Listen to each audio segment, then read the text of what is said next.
Jesse Ventura. So here's a story about what happens if you just go all in for 70 years on Observer Fears. So Jesse Ventura, I used to be a big fan of him. I kind of still am. Kind of like the guy, double-sided, whatever. Was definitely a guy that I watched back in the day when I was all into, before the Ops Code, before I knew about Observer Fears and stuff. So I'd watch Alex Jones way back in the late 90s, early 2000s, before he was super nuts. Jesse Ventura, I remember when he was in wrestling when I was a kid. Yeah, I was going to say, is that where he's from? Yeah, I feel like that's where I know him from. Jesse wrestling. the Body Ventura back in Hulk Hogan. And he was a fucking beast among men. He was like a top WWE wrestler. Yes. You know, Hulk Hogan and all those guys. Really good. And then before that, he was a Navy SEAL in Vietnam. Combat Vietnam. Real combat. Why didn't I know that? Yeah, fucking Navy SEAL. So the guy's like a man of all. He's in the Predator movie, you know, the 80s with Arnold. Okay, I knew that. So just like, you know, if you're a low SE idiot kid growing up in the 80s and 90s, like he's just a cool guy. one of the coolest. Right. He's a little mean, but he could beat up anybody. Sure, right? yeah. So obviously he's the best. Yeah. Anyway, so he would get in the early 2000s. He would get into like conspiracies and stuff, and 9/11. Like, hey, where's Flight 77 that went into a 16-foot diameter hole inside of the Pentagon with no airplane engines? And you know, where is it? What happened? Why'd this building fall out? So like 9/11 conspiracies. You know, yeah, I'd be way into that and stuff. So he has done like reality TV shows over the years, kind of like uncovering conspiracies, and it's like it just all starts off good, and there's like.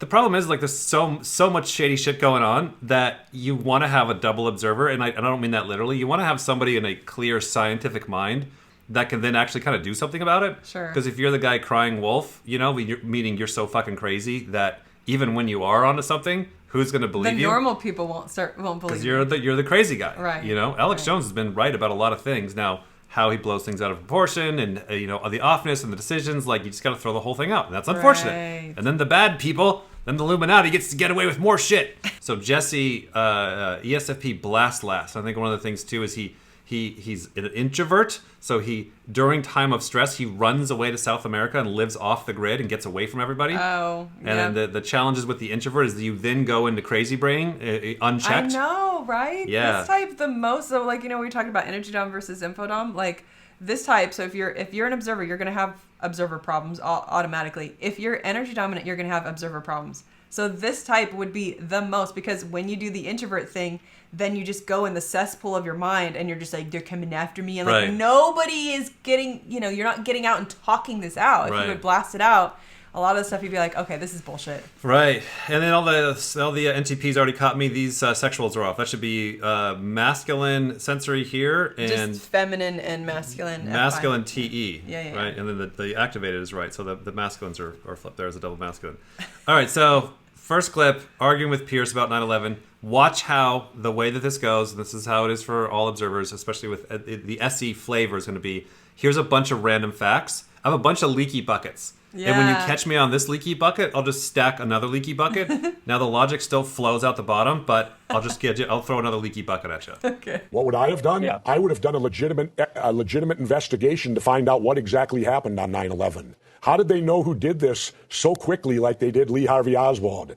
How quick they knew Lee Harvey Oswald killed Kennedy. Because the people who did it were identified and we knew who they were. Well, then why couldn't we have stopped them beforehand if they were identified and we knew who they were? It was a failure of intelligence. Everyone's accepted No, it wasn't. We knew before with Condoleezza Rice's memo on August 6th when it stated right in the memo, bin Laden to steal planes and run them into buildings. And more stuff is coming out now also, how much the Bush administration ignored the intelligence. It was almost like they ignored it because they wanted it to happen. Oh, come off it, Jesse. No, not oh, come off it. Wait a minute. Every war fought starts with a false flag operation. You can't, in all seriousness. So Pierce is a double observer. Yes. And this is going to be the normal reaction you get from double observers. So you're like, come on, what the fuck? Which is how the math goes the other way. When the deciders are freaking out, the double side's like, come on, just leave the guy alone. Yeah, and like the thing that I see with SE, I have SE, but I know masculine. I have SE, so everybody can calm the fuck down. SE, what it is doing, it's like, I will not move. If I saw that sensor and I saw that sensor and I saw that sensor and I saw that sensor, you can move me not at all. I will not move. I gathered all the sensor, and the sensor is so real because I saw it with my eyes. And I don't know underneath everything that I am creating the most neurotic, scary, delusional narrative. Because you still have NI going to work, just not aware of it. You're just absolutely not responsible for ever checking in on that either. Great, go do all the sensory then. Go do the sensory. Like, put it together, jump back and forth. You need to be looking for probability as well. Like, come on, careful. Well, what if he did? He's actually right, and we're wrong.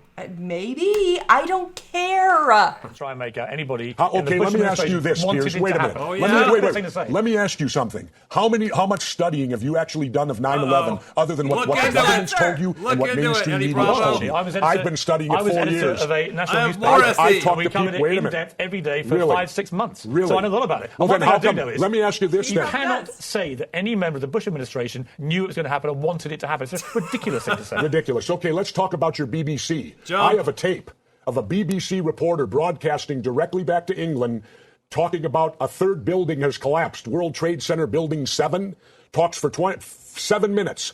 All the while she's talking, after the Pentagon World plane. Trade Center Building 7 is still standing right behind her. It didn't fall for another half hour. Yet they were doing a pre-broadcast back to England that, yes, it's true, You need to that take a this break here. building fell and it hadn't fallen If yet. you're trying to make out the British Broadcasting Company, one of the most respected news organisations in the world, was inventing huge buildings falling over, They you need to have a break, Jesse. We'll come back after the break. So the thing that I'm seeing a lot of the times, if you're going to have sensory as a savior, what you're going to do, like whether you're doing it today right now or not, what you are going to do is if you're in a fear state, you're going to connect dots to a fearful thing.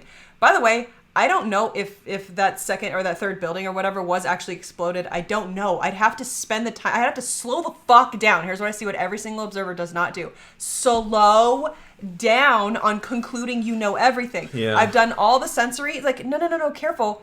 You did sensory and connected every wrong dot along the way. So all of your sensory that you gathered needs to be thrown out the window. In a fearful state. I still don't know. Look at me. I still don't know if building 3 was exploded or not. 7. Thank you. 7, whatever. The extra Go building. after the Pentagon. That's a better one. The point is, I don't have conclusions. Right. Because it's one of those things where it's like there's a lot of unknowns. I just know that there are some weird things there. As well as like if the end conclusion is that the government is fucking around and doing stuff, it's like then that we still live in a world that's okay. It's okay if your fourth function is actually real and Thank it you. really is kind of fearful. Yes, it is. It's a problem. We'll put it on the fucking list and we'll get through that one too. Very true. Live in Mexico half the year. You split your time between Yeah. Mexico and Minneapolis. Yeah. Is it true that you have no TV, phone, or electricity there? I live off the grid. I live an hour from pavement and an hour from electricity. I have everything you have electric-wise Electricity. because I'm completely solar. I live off the sun. Okay. And there's the place to two do guys it. now. You get sun all but about 4 days a year. That's a pattern. I do not have TV there per se. I have a TV that we watch movies and DVDs on. se. How outdated those are, but I got tons of them. We do have internet, satellite, and we can do Skype. But other than that, pile. I have no communications to the United States other than doing my off-the-grid show, which we do from various locations so that the drones won't find me and kill me. I knew it. See, I fucking told you. Right? Like, look at how scary that is. You're a grown man, you're that old, and you're like, the fucking drones are gonna get me. So I'm in South America watching fucking DVDs one more goddamn time Oh my God. of fucking chips. This is a message to the observers. That's who I want to talk to. Like, catch this. Like, this would be your song. Like, so this is like all the way to the crazy side. Because I think a lot of people have a hard time going, I don't see my demons. I don't see where I'm having a hard time. Check your fear and work backwards. Check the fear. So when you're in a fear state, like, listen for what this crazy ass shit that comes out of your mouth. Write that down and be like, I'm going to find this in a million different ways, and there will be a spectrum of all the way crazy and then, kind of lighter over here where you're just blaming your mom for something stupid. This is what all the way crazy looks like, and it will come in so many different forms, but like if you're the one saying neurotic paranoia, then it's probably not that true. As well as if you cry the alarm of I'm being abused, like I would kind of not be surprised and I would laugh in my evil dark heart if the government was like, let's just fucking drone strike this guy. See? Just to fuck with them. Karma! This guy's been going on for 30 years about how we're the limit. Let's just fucking drone strike. It's in the middle of South America. We'll blame it on the Russians and let's just do this. Right? And then you get fucking drone strike. Because today if you speak ill about United States government and policy, we will kill you without a trial with a drone. Oh my God. We've done it before and certainly will do it again. Does that not concern you? That our government kills people without a trial, its own citizens? Another But double we're doing it, standard. aren't we? Wearing a pink shirt. Isn't that unconstitutional? Why are we breaking our Constitution and our Bill of Rights on a regular basis in this country? Answer That's that. the fabric of our nation. Just think about that, however, real quick. So you got double feminine pink shirt guy. I know. So I love like the double, so masculine. I'm afraid of everything because I smash on things. He's also an EP, but double feminine. Like, I'll wiggle out. I'll wiggle out. Yeah, I don't know what type this guy is. Yeah, I think he's just not concerned. The thing that you'll see with everybody, just everybody to everybody to everybody, Yeah. is that everybody has their default fear at the bottom. Yeah. And then it's always tied with, and if you're not listening to me, ... then you're a terrorist. Yeah. Then you're anti-American. Then you're pro-Illuminati. You're pro-terrorist. Like we see it in the Congress with, the Ted Cruz effect. I think we're going to call that an actual coin. Like Please do. Coin something very, very negative to that guy. Right. It's yeah, just, that guy's if so you off don't the agree charts. with my psycho agenda, which happens to be one of 4 psycho agendas about control chaos of people or whatever, then you're a goddamn terrorist and you're not taking it seriously. But the grown-up, the adult, is like, look, your problem of the government being too controlling, whatever, it's true. But come here, let me show you this. There's 100 problems. I know. There's kids getting kidnapped. There's Russians taking over. The ice is melting. Like, we have probably infinite amount of problems, and you want to be a hijacker and take your really, really, really important problem, make it all the way to the top, and make the other 99 problems kind of just disappear. And that's like the reverse of every TED Talk. You see it in that form too. It's like, I know, hey guys, if we just did this, then the world will be awesome. And it's such a narrow view of, an oversimplification. You have the scientific process, which is all the steps, all the data. Right. And then you have the panic attack. That's another thing there. The panic attack mindset is, if there's this one problem and this one solution. And if I just had my way, then everything else would be fine. And so it's like working backwards from what I'm trying to do in my life is like I'm trying to practice the scientific method.